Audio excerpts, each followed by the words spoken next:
Gracias, Elisa, y gracias a Isabel y al conjunto de las dos por haberme invitado a esta charla, que es un honor para mí porque este trabajo que les voy a presentar representa la pasión de mi vida. He estado más de 30 años trabajando en esto y vamos a hacer un pequeño viaje, unas 70, 80 imágenes, a través de las cuales les voy a ir hablando de diferentes mitologías y formas de ver el mundo de los pueblos originarios de América.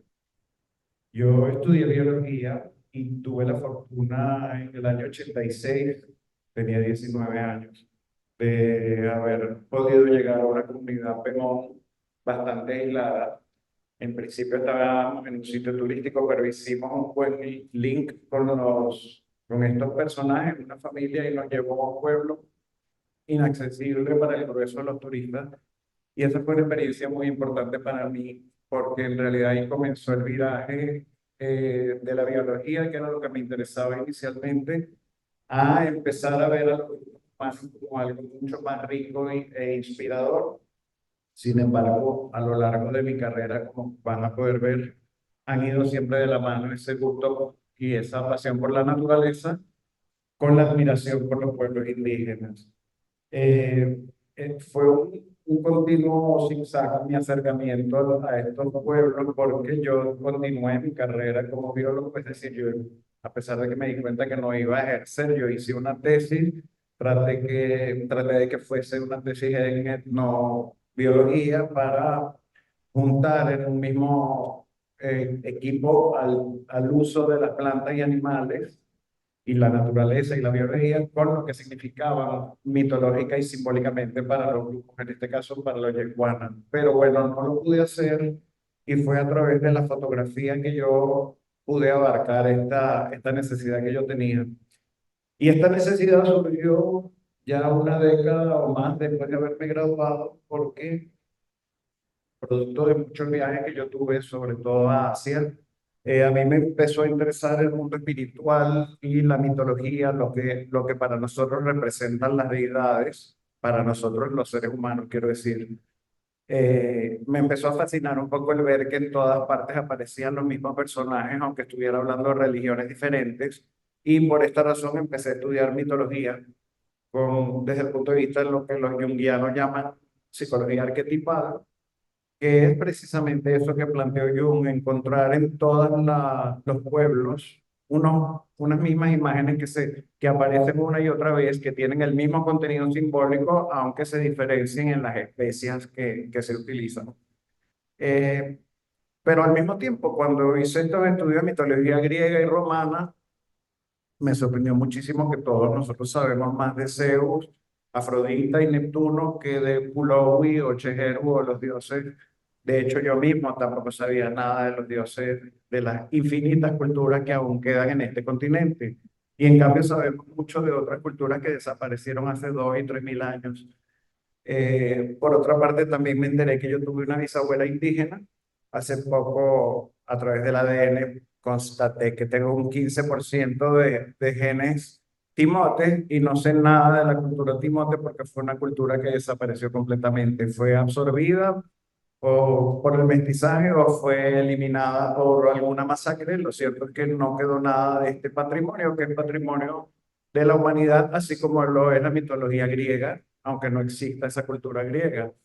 Entonces yo me propuse desde el año 2000 empezar a hacer una recopilación que inicialmente se llamó Los Dioses de América, que se trata básicamente de hacer una investigación primero bibliográfica a través de los textos que han escrito antropólogos y especialistas sobre las distintas cosmogonías de culturas americanas, y luego a través de la herramienta principal mía, que es la fotografía, construir estos retratos como retratos hablados para proponer una iconografía que represente a estos personajes mitológicos. Digo que como Los Dioses de América porque yo fui muy estricto en la primera etapa del proyecto, en que lo que representaba eran dioses. Solo que en el camino me di cuenta, en parte porque me lo señalaron los mismos indígenas, que estaba dejando a un lado otras fuerzas tan importantes como los dioses, los demonios, por ejemplo, o personajes mitológicos que no eran dioses exactamente, porque la misma palabra dioses tiene un significado muy restrictivo para nosotros. Y en el caso de las culturas indígenas hay como una gama mucho más amplia, como vamos a ver ahorita en la presentación. Entonces, yo normalmente he hecho esta presentación en orden cronológico en el que he ido trabajando con los distintos grupos. Yo comencé con los huicholes en el año 2000, 2001, en México. En este mapa es el punto más al norte. Y pues yo normalmente la presentación la organizaba grupo por grupo. Sin embargo, ya pues aquí tenemos 20 grupos diferentes, se vuelve tedioso y son muchísimas imágenes, de modo que a mí me ha tocado resumirlo y reorganizarlo de una manera que me parece un poco más dinámica y ir presentándolos por arquetipos, arquetipos comunes a las distintas culturas. Hay casos en los que lo he representado una sola vez y hay casos en los que lo he representado muchas veces. Entonces, vamos a comenzar acá por lo que se llama la persona para los Pumé del estado Apure y de Colombia. Las personas estamos compuestas de dos cosas, básicamente de una cáscara, que es nuestro cuerpo físico, lo que se ve, pero de un colectivo de espíritus diferentes. Y estos espíritus representan nuestras distintas facetas, nuestras distintas personalidades, los roles que representamos en la sociedad. Mientras una persona es más compleja o tiene más roles, pues tiene más espíritu o un método. Entonces, esta fue una imagen, bueno, está un poco cortada lamentablemente, pero es una imagen en la que yo quise representar lo que es la persona, es la complejidad de la persona, aunque tiene un solo cuerpo, tiene multiplicidad de espíritus o arquetipos que lo pueblan. Aquí vamos entonces con el arquetipo más, el que yo he encontrado más común en todos los pueblos indígenas, que es el de la madre, la gran madre. Eh, en el caso pues de la religión católica es la Virgen María, pero es un arquetipo que siempre ha estado presente y que representa eso que todo el mundo conoce, por eso es el arquetipo como más accesible, porque todo el mundo nació de una madre, es una evocación inmediata para todos. Representa entonces eso, la gestación, la creación, para que vayan entendiendo un poco la manera en que yo he ido haciendo este trabajo. Trato siempre de escoger personas que tengan que ver con este arquetipo que voy a representar. Esto lo puedo hacer visualmente, o, por ejemplo, traté siempre que fuesen mujeres embarazadas las que representaban a la madre, pero también los chamanes y los sabios de las comunidades me orientaban en qué persona encaja mejor en cada uno de los arquetipos que yo quiero representar. Este es Aluna Java para los Kogi. Para ellos, en el comienzo de los tiempos, solo existía luna, que era el mar, en oscuridad. No había luz, solo había el mar, que era la madre. Y ella imaginó a el mundo y a los seres humanos y a todas las cosas. Todas las cosas comenzaron primero como un pensamiento, como un espíritu. Empezaron entonces en forma espiritual. Y esta forma para los Kogi se llama precisamente Aluna, el mismo nombre de la diosa. Todas las cosas existen en material y en Aluna. Y el mundo comenzó entonces como un espíritu y luego tuvo forma material. Este es la diosa madre para los Huichol de México. En todos los casos, estas diosas además están asociadas directamente a lo que sea la base de la alimentación de ese pueblo, en este caso el maíz. Entonces, así vemos como el mismo arquetipo a todo lo largo del continente va acompañado de elementos que son un poco diferentes de acuerdo a la geografía y al lugar donde estemos. México es una tierra de maíz. La madre, por supuesto, también está asociada directamente a lo que es la tierra como material. Y en este caso es la Pachamama de la cultura quechua de los Andes, los queros. También ahí está el maíz, aunque en este caso es una Pachamama, una madre un poco más diversa porque tiene varios elementos. La papa, por ejemplo, en las culturas andinas tienen maíz y papa. El alimento principal además siempre se refiere a un alimento producido por la madre tierra directamente, no animales, sino los carbohidratos en los que se basa la dieta. Este chejero es otra vez la diosa madre y en este caso es la yuca, el alimento principal. Esta es la madre para los piaroa. Yo traté en este caso de incluir, bueno, siempre trato de incluir elementos más allá de los alimentos mismos que representen a cada dios. Esta totuma que ella tiene agarrada es la totuma donde se toma la chicha, que es de yuca, y que además de ser como el recipiente donde se usa este alimento que la diosa nos dio, es colectivo porque esta chicha se toma colectivamente, no es una bebida individual, entonces también es una manera de comunión, es por lo tanto un elemento muy simbólico. Aquí entonces empiezan los misterios. Pulowi es la diosa madre, una versión de la diosa madre para los guayú de las zonas desérticas de Venezuela y Colombia, pero es la versión negativa de lo femenino y de lo materno, un poco como la araña, ¿no? La Pulowi es más o menos una especie de sirena, dice que es deslumbrante por su belleza, pero su mirada es mortal. Por eso en esta foto no está la mirada. Yo suelo tener la mirada como el eje central de cada imagen, pero tampoco quería problemas. Es mirar que lo petrifica. Entonces, es una diosa asociada a los sitios tabú, a los espejismos. Recordemos que se trata de una zona desértica donde hay muchos sitios peligrosos, pero más allá de eso, a mí me pareció que es una metáfora de lo que representa la ilusión, porque ella es un espejismo. Y es una ilusión que petrifica, por lo cual yo deduzco que cuando uno se deja llevar demasiado por la ilusión puede terminar petrificado. Aquí está otra versión de la diosa madre para los guayú.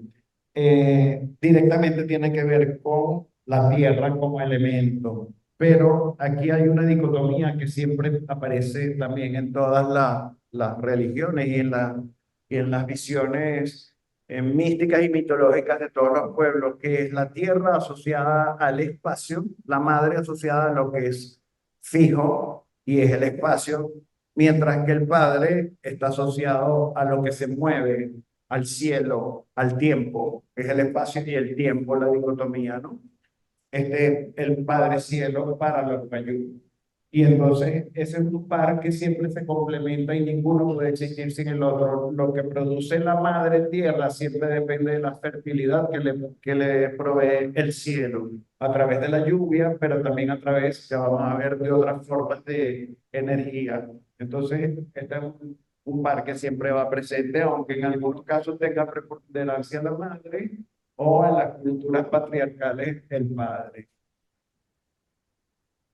Esto es la versión que tienen los Puna en Panamá, que a mí me pareció muy fascinante porque ellos piensan que Dios es padre y es madre a la vez. O sea, no son dos dioses separados, sino que hay Dios padre y Dios madre, Nana, Pava y Nana.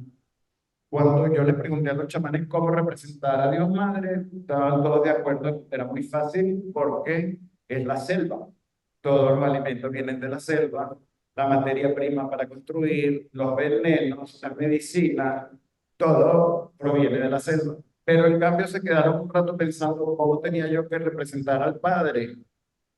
De hecho, no me lo dijeron ese día, me dijeron luego que el Padre era pura luz, que se intuía que podría tener una forma de un hombre, pero que en realidad era pura energía. Entonces, no era fácil hacer la representación.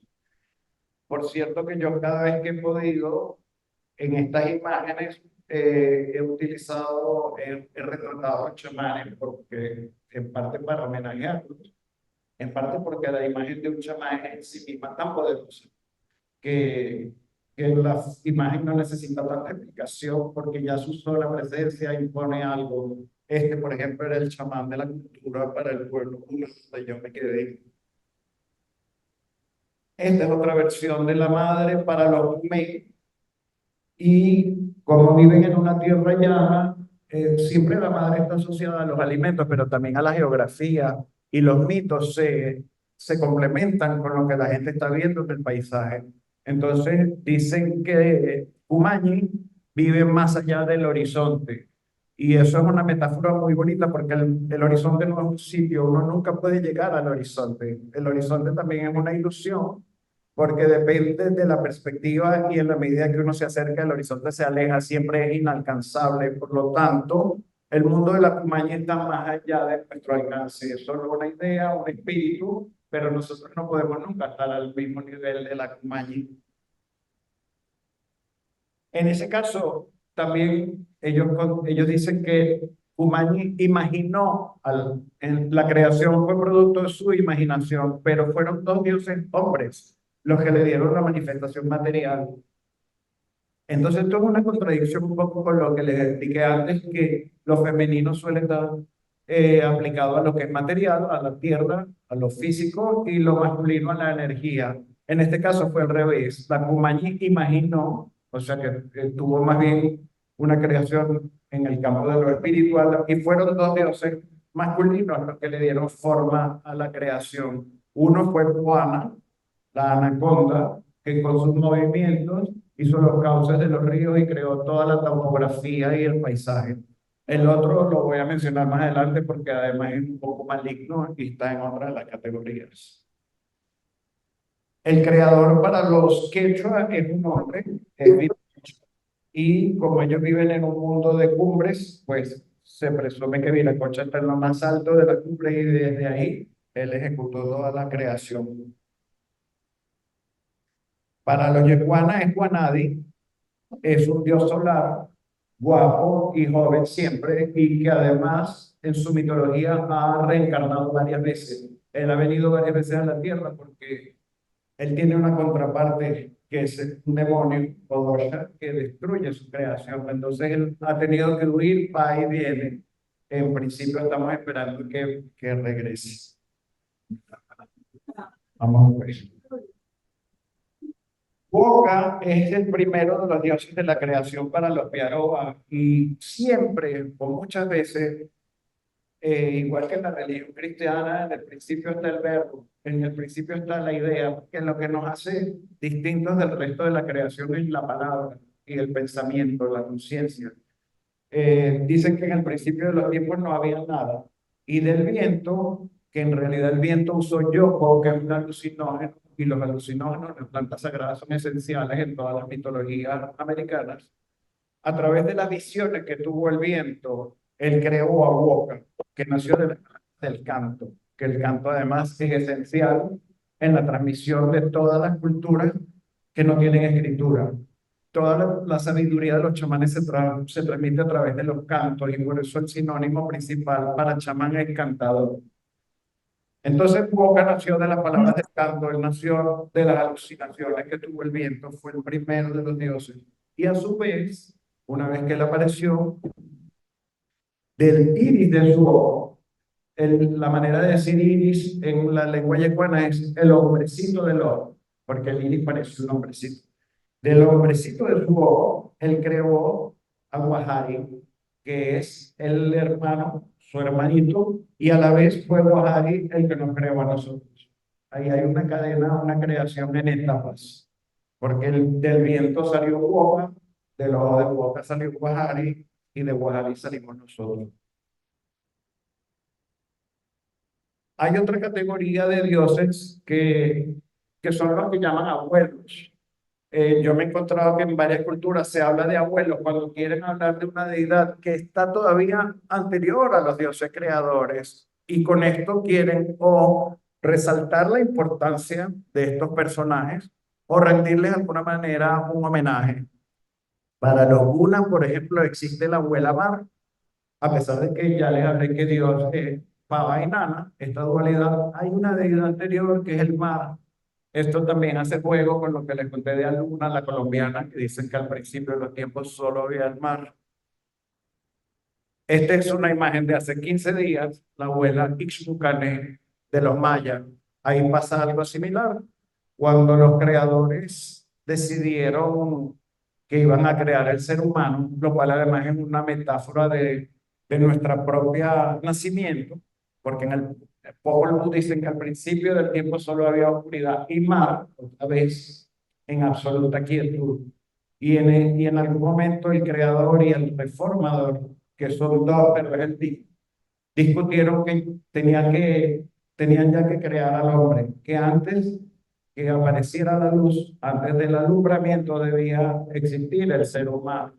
Y esto de lo que está hablando es de nuestra gestación, que en el principio de los tiempos estamos en la oscuridad y en el agua del vientre materno, hasta que llega el alumbramiento, que es cuando somos creados.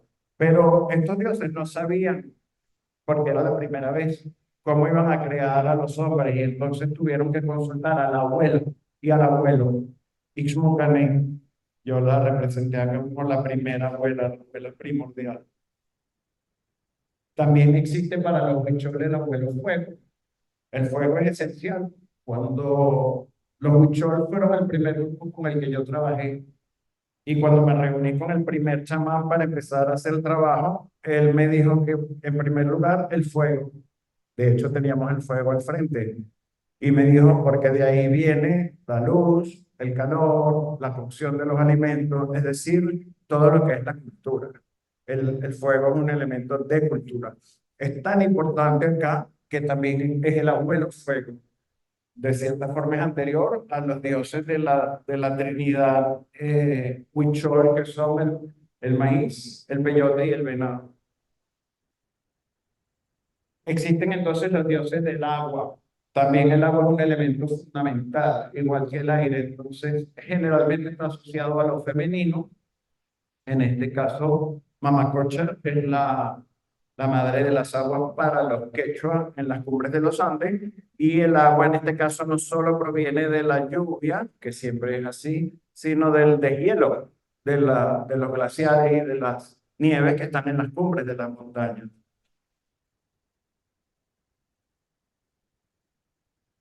Esta es la madre del agua para los huicholos. Eh, Ellos viven en una zona desértica, con lo cual el agua tiene un valor preponderante. Y como han visto en varias de las imágenes, yo les puse fondos que eran muy alucinados porque quería resaltar el tema de que en todas estas mitologías el acceso a los dioses suele darse a través del uso de los enteógenos. El peyote, en este caso, la ayahuasca en Sudamérica, los hongos en Mesoamérica, siempre hay un intermediario que es el que abre la conciencia, cerrando al neurótico que es el que lleva el mando de nuestras vidas para poder tener acceso a una realidad que es mucho más intangible y mucho más grande que nosotros. Entonces, muchas de mis representaciones son alucinógenas. En este caso, para los Piaroa, Anemé es el dios de las aguas y es masculino, lo cual no es típico, es poco común, pero me lo he encontrado algunas veces y tiene que ver con la fuerza de las aguas, con el poder de las aguas en la purificación. Hay que recordar que esto es todo lo contrario que los Huichol, esta es una región en la que hay agua en todas las esquinas, por arriba, por abajo, por los lados. En la época de sequía llueve solo por las tardes, pero ahí todo el tiempo está el agua como un elemento muy imponente. Este es un caso muy interesante de una diosa de la inundación para los Pumé en los llanos. Es interesante porque es una diosa nueva y es posiblemente el producto de la convivencia con los grupos cristianos en cuya mitología hay una inundación y este es un sitio que está 6 meses al año inundado porque llueve, porque son los llanos bajos y producto de las lluvias hay muchas zonas en las que queda un espejo de agua y las personas que los comercios seminómadas tenían que migrar a otro lugar porque esto queda bajo las aguas. Curiosamente no existía una deidad relacionada con la inundación, pero producto del contacto con el cristianismo apareció una Leina, que es la dueña de las aguas del diluvio. El fuego, como les dije, siempre fue robado y tiene un castigo ese robo. Además, casi siempre está asociado, no sé, eso nunca he entendido bien por qué, a las ranas. En este caso, para los Pumé, el fuego salió de la primera rana, como lo vemos acá. Este es el ladrón del fuego para los Kayapó. Ellos dicen que en el principio del tiempo el que tenía fuego era el jaguar. El dueño de la cultura era el jaguar, el tigre. comía calientito, no pasaba frío, tenía luz en su casa. Los seres humanos vivíamos a la intemperie, pasando mucho trabajo. Un día un niño, Botoki, se perdió en el bosque y se lo encontró el jaguar y decidió criarlo junto con su esposa, la rana, otra vez. Y Botoki creció con la comodidad del fuego. Comía cocido, tenía luz, la pasaba bien, tenía cultura. Pero cuando llegó a edad adulta, cuando ya era un viejo, le dio nostalgia y quiso ir a visitar a su gente. Y el tigre no quería, pero al final le permitió ir, solo con la promesa de que no mencionara el fuego. Y toda prohibición es una orden de transgresión. Entonces, apenas llegó a su pueblo, lo emborracharon y se le soltó la lengua y habló del fuego. Y entonces decidieron ir a robarle el fuego al jaguar. Y así hicieron. Y a partir de ahí los seres humanos tenemos fuego. Y a partir de ahí el jaguar es el peor enemigo de los seres humanos en el bosque. Hay una categoría de dioses, yo los llamo dioses por falta de vocabulario, pero para los grupos indígenas podríamos aplicar la palabra dueños. Son los dueños originales de los recursos, de todos los recursos, de todos los fenómenos o los paisajes incluso. Estos dueños son muy importantes porque de alguna manera regulan que no haya abuso en el consumo y en el uso de las cosas. Ellos tienen siempre que pedir permiso a los dueños antes de usar algo o de cazar o de recoger algún producto, como en este caso las hojas de la coca, que es sagrada para los huihuas. Eh, Esta dueña sí fue estafada al principio porque ella era la única dueña de las hojas de coca que salían de su pelo como mariposa y el colibrí que también suele hacer el papel de ladrón muchas veces por rápido y por astuto, le robó las semillas y se los dio a los seres humanos. Pero igual ella sigue siendo la dueña originaria de la coca. Calaché es el dueño de los bosques. Entonces, cualquier recurso del bosque que se vaya a usar, se le tiene que pedir a él y además se tiene que hacer un pagamento. Normalmente hay que hacer alguna ofrenda porque para los Kogi la vida es un intercambio y cada vez que uno tiene algo también tiene que dar algo. Y Calaché es el dueño de, imagínense, ellos viven en los bosques, pues de casi la totalidad de los recursos. En el caso de los Kogi además hay un dueño y una dueña. Ella ve cuál Calabria es la dueña del bosque. Yo la representé a ella en el interior, como el útero, y a él en el exterior. Es la dueña de las plantas que crecen desordenadamente, de lo que crece espontáneamente, de la selva.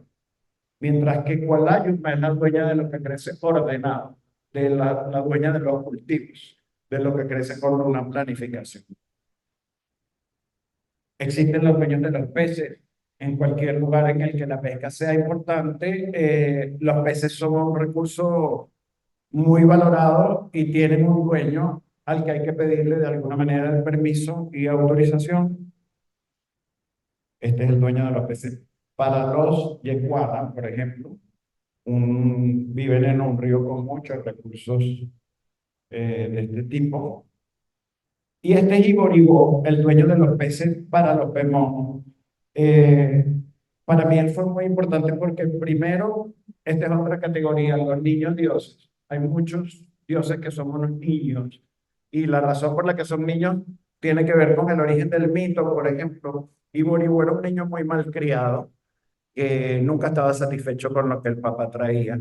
El papá traía peces y él siempre quería un pez más grande, nunca estaba conforme. Y en una ocasión se quedó sentadito en su curiara, el papá se fue a pescar y los bagres lo raptaron y se lo llevaron al fondo del río y nunca más salió. Pero a partir de ahí él se convirtió en el dueño de los peces. Y cuando la gente va a pescar, le pide a Iboribó que suelte algo para los demás. Esta es la ña del maíz. El maíz es muy importante, como les dije, para los huicholes. Una trinidad. Es una de las tres manifestaciones de Dios, que es a su vez el venado y el peyote. El venado y el maíz son alimento para el cuerpo y el peyote es el alimento del espíritu. En ese sentido, además, hay muchas manifestaciones de la diosa del maíz Y la niña del maíz, Tateni Betzica, también representa la inocencia, lo joven, el maíz fresco. Los fenómenos naturales también suelen estar asociados a deidades. En un sitio como los Andes peruanos, que continuamente está temblando, por supuesto hay un dios de los sismos que es Pachacamac. Yo le digo Dios, como les dije, por falta de recursos, pero no es exactamente un dios, es una fuerza sagrada de la naturaleza que es probablemente la más potente, es capaz de remover todo continuamente. Asimismo, para los Pemón existen los dueños de los rayos que están en las cumbres de los tepuyes y que son los dueños de las tormentas eléctricas. El sol siempre es un dios muy importante. En el caso de los quechua, Inti es un dios de la creación fundamental porque la vida depende del sol. El desierto en sí mismo es muy importante para los huichol porque de ahí sale el peyote. Es muy curioso que los huicholes viven a 500 kilómetros de la zona donde crece el cactus, que es su dios. Entonces ellos tienen que peregrinar y la peregrinación es en sí misma muy simbólica, implica toda una purificación y la llegada al desierto eh, necesita una cantidad de ritos y de limpieza para poder transitar por un territorio que es sagrado, que es un dios en sí mismo. Viricuta se llama. Así, las montañas para los queros son siempre muy sagradas y no existe un espíritu de las montañas, sino que cada montaña, cada apu tiene su espíritu. Cuando uno va caminando por esa zona, cada vez que está pasando por la base de alguna de las montañas, hay que dirigirle la coca y el aliento en una señal de veneración. Cuando a mí me leyeron la coca, los chamanes de ahí, ellos para poder hablarme de mi destino me preguntaron cuál era mi abu, cuál era mi montaña. Sin el Ávila ellos no me podían leer mi destino. Era imprescindible invocar a la montaña bajo la cual yo vivo. Aquí empiezan unos personajes que vienen a ser como héroes mitológicos. Guamachi es el lucero de la tarde, que está para allá, que es Venus, pero para ellos es un hombre. Es un personaje muy particular porque ellos tienen de vecinos a los Yanomami y como todos los vecinos se detestan. Entonces tienen guerras continuamente y viven en expansión unos y otros en un continuo vaivén. Hay un mito que cuenta que la mamá de Guamashi cuando estaba embarazada, los Yanomami la agarraron y se la comieron y la mataron. Afortunadamente, el hijo que ella está esperando fue salvado por la raya del río, un pescado, y fue criado por la raya. Y luego el abuelo suyo, el papá de su madre, lo crió.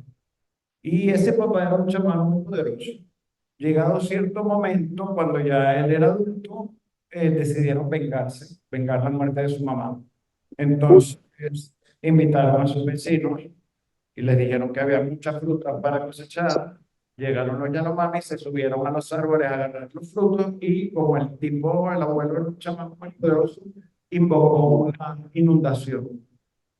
Y todos los Yanomami le tienen bastante pánico al agua, no, no fabrican sus curiaras como los yeguanas, se quedaron montados en los árboles en un ataque de pánico y ellos comenzaron a flecharlos.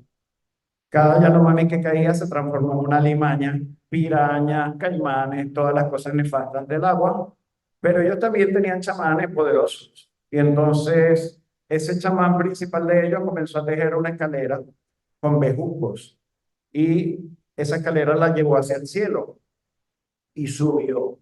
Y los que se iban salvando y subiendo esa escalera llegaban al cielo y se transformaban en estrellas. Y entonces Guamashi, viendo qué belleza, le dio una profunda envidia. Dijo, yo también quiero subir. Pero él subió y fue el último que subió por toda la escalera. Y por eso, como él comparte el cielo con las otras estrellas, ese lucero de la tarde es una señal de reconciliación y de tolerancia, porque al final él decidió ir a vivir donde también estaban sus enemigos. Sin embargo, juntos pero no revueltos, Venus está un ratico nada más en la tarde y se va y sale de primerito en la mañana, comparte más o menos, comparte el cielo, pero no está todo el tiempo con el resto de las estrellas.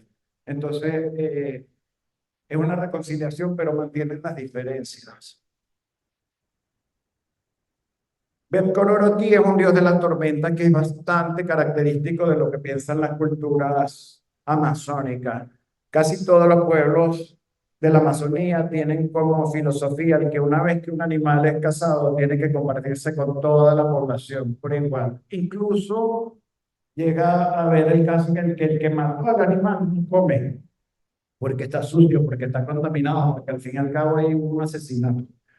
El cuento de Bertolucci es que en una ocasión llegó este personaje a su comunidad, habían cazado una anta, que es el animal más corpulento del continente, y se la habían repartido entre todos sin guardarle la porción que a él le tocaba. Él reclamó, pero no le prestaron atención, no le dieron lo que le correspondía, y como siempre, él era un chamán muy poderoso. Entonces se subió a una montaña y llamó a la gente, le dijo lo mismo que el abuelo Yanomami le invitó a subir, le dijo que había abundancia de alimentos. Y cuando todos subieron a la montaña, él invocó una tormenta y los fulminó. A partir de ahí, cuando hay tormenta, se ve Bestia, Oh, bestia, I never bestia, said bestia. Tommy, why don't you use my headphones? Why am I on speaker?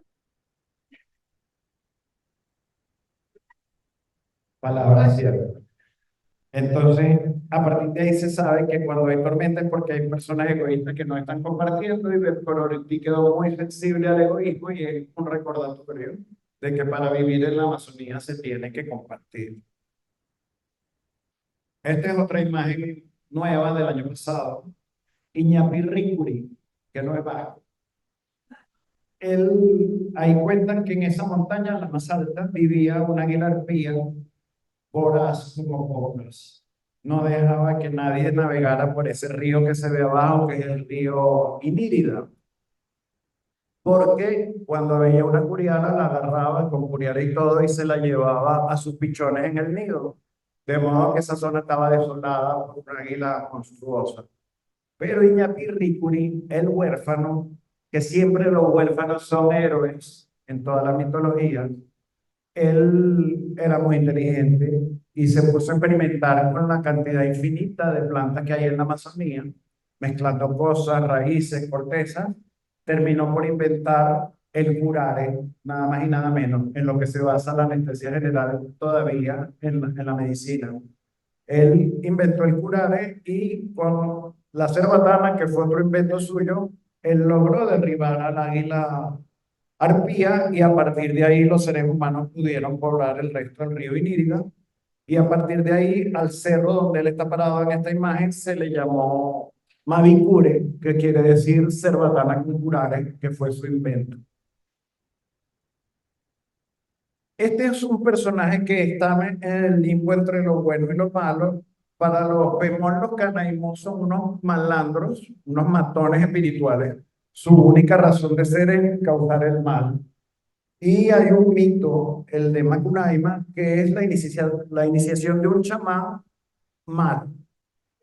Para él poder aprender las técnicas de matar, porque básicamente lo que quieren es matar, tenía que pasar por una serie de pasos que igual se parecen mucho a los pasos de la iniciación de un chamán de cualquier tipo, o incluso de los jóvenes que no van a ser chamanes, porque en todas las culturas tradicionales, las niñas no necesariamente tienen que pasar por una iniciación, porque la sola menstruación ya es en sí misma una ceremonia que muestra que alguien, una mujer pasó de niña a adulta. Mientras que en el caso de los varones no hay nada fisiológico que indique que un hombre ya es hombre.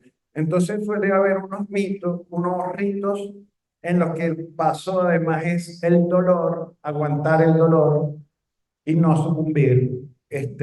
Macunaíma tuvo que dejarse morder por la hormiga 24, que se llama así porque da 24 horas de fiebre y gran dolor. Y en principio él se dejó morder las tetillas y todas las partes muy sensibles y aguantó. Y eso era la señal de que él iba a ser el chamán poderoso, el que en el transcurso de la historia se transformó. Odosha, el maligno.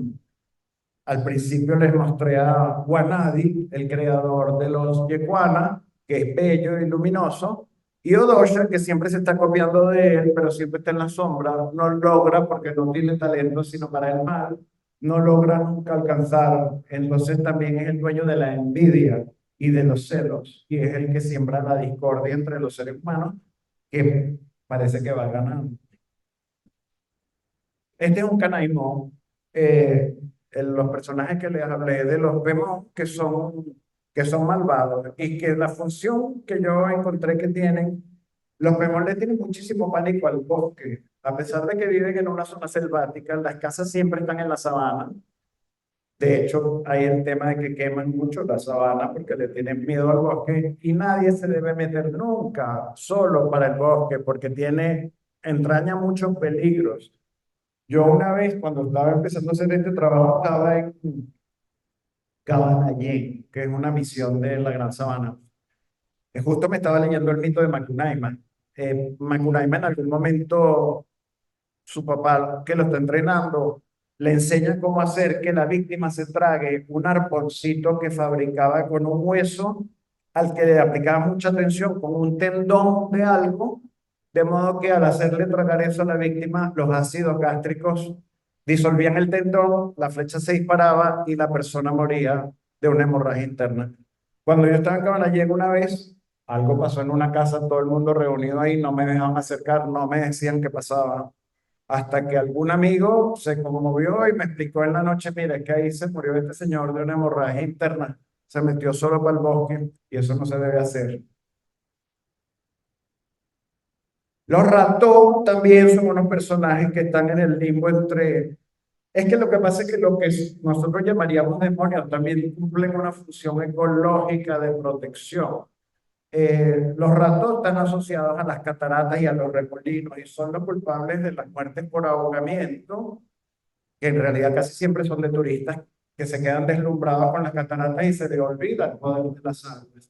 Entonces, cada vez que alguien muere ahogado en un remolino, en estas increíbles cataratas, que es la región con las cataratas más altas del mundo, se les atribuye estas muertes a los ratos, que son personajes iguales a los seres humanos, pero que viven dentro de los ríos.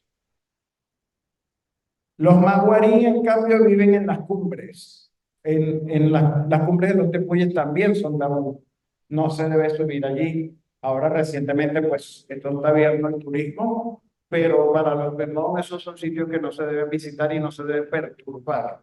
También conozco casos de personas que lamentablemente se perdieron o se les perdieron sus hermanos, nunca más aparecieron en las cumbres del Roraima, concretamente, que es donde dice esta imagen. Son sitios que de un segundo a otro se tapan de neblina y están poblados de abismos insondables, entonces es bastante peligroso. También existen los Piaima, un tipo de demonios protectores, pero que al principio eran aliados, porque son los que conocen todos los secretos de la vegetación, que en realidad lo es todo. Los remedios, los venenos, todo lo que se come era un secreto de los Piaima, hasta que los seres humanos los traicionaron, robándoles sus secretos y entonces se convirtieron en personajes que son agresivos en el bosque. Para ellos el mundo es al revés. Lo que para nosotros está arriba, para ellos está abajo. Lo que para nosotros es feo, para ellos es bonito. Son como antípodas. Asimismo, el reyó, el huérfano, para los Piaroa, es el dueño de la selva y sus animales, es el dueño de las enfermedades, pero también es el dueño de las medicinas. Entonces a él continuamente se le está pidiendo protección, a pesar que él mismo causa la enfermedad, él tiene la solución. Deben haber visto las máscaras que hacen los Piaroa muy bellas con rayas blancas sobre fondo negro.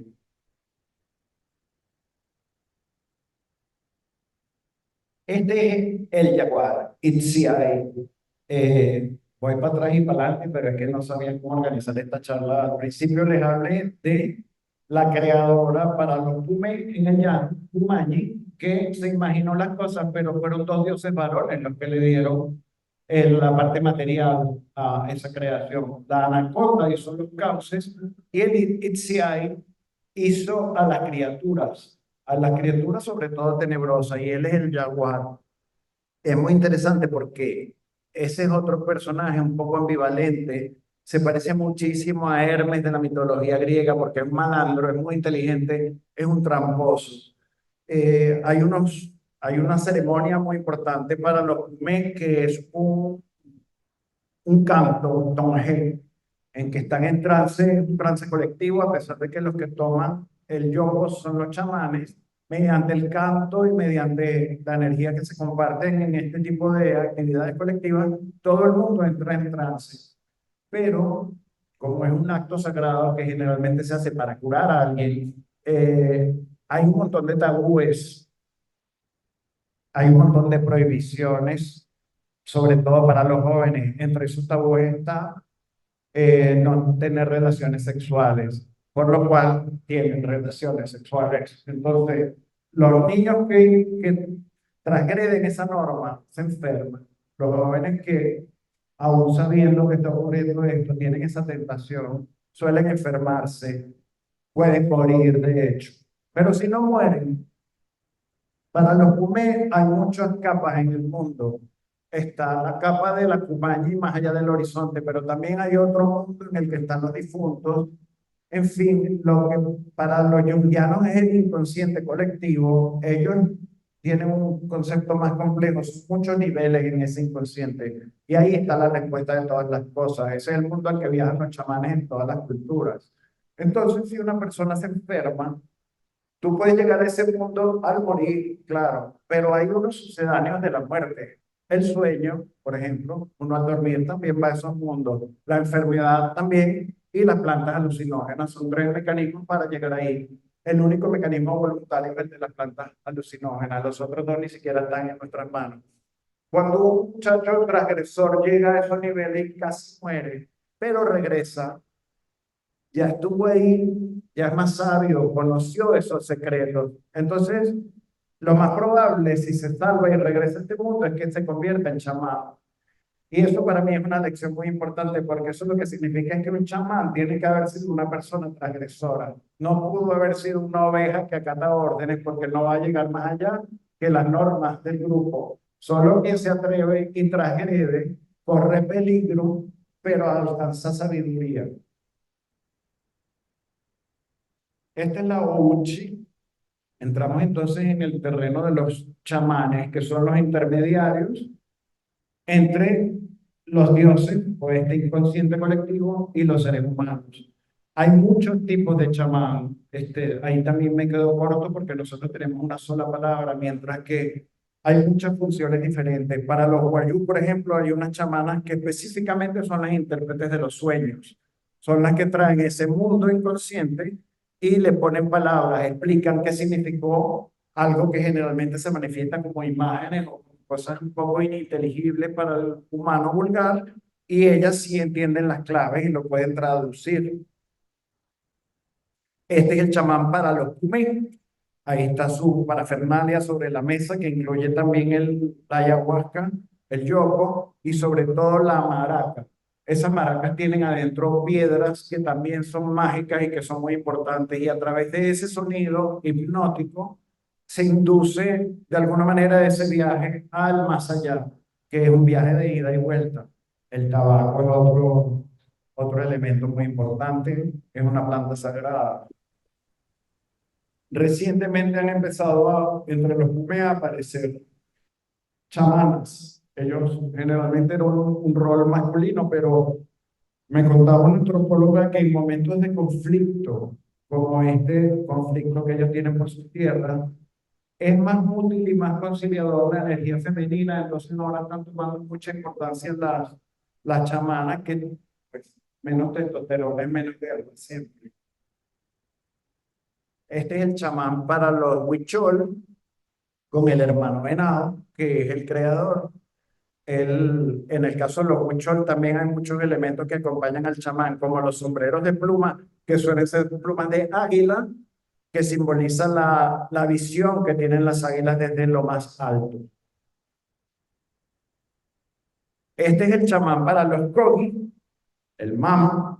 Los Kogi son sumamente austeros, en cambio, no les gusta estar demasiado arreglados porque sienten que eso es vanidad, de modo que una persona que uno diría que no tiene gran dignidad en su comunidad resulta que es el personaje más elevado precisamente porque se dedica al cultivo del espíritu y no a su apariencia física.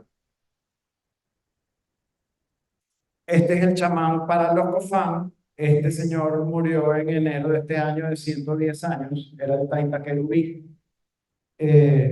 Como les comenté, en las culturas americanas las plantas sagradas son imprescindibles porque son la llave para entrar en este mundo a voluntad, en el mundo inconsciente. En este caso, él está sentado sobre un trono de ayahuasca.